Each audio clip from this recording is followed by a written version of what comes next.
Артериялық қан қысымы жүрек жиырылған кезде қанның артерия қан тамырларының қабырғасына түсіретін қысымы. Ол екі көрсеткішпен өлшенеді: систолалық және диастолалық. Артериялық қан қысымының түрлері: қалыпты 120-80 мм сынап бағанасы.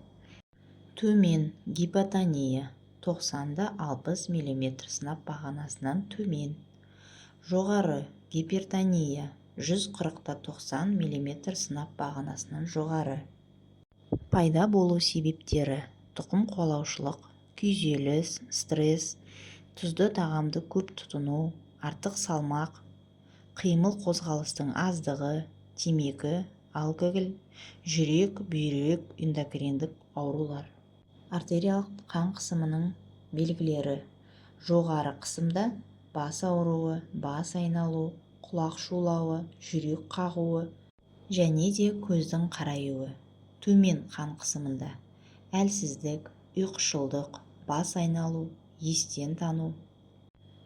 Алдын алу жолдары: дұрыс тамақтану, тұзды азайту, күнделікті дене белсенділігі. Стрессті азайту, зиянды әдеттерден бас тарту, қан қысымын тұрақты бақылау. Емдеу: дәрігер тағайындаған дәрілер, диета және өмір салтын өзгерту, салмақты қалыпқа келтіру, демалыс пен ұйқы режимін сақтау. Жүректеріңізді, денсаулықтарыңызды сақтап, салауатты өмір салтын ұстаныңыздар. Сау болыңыздар.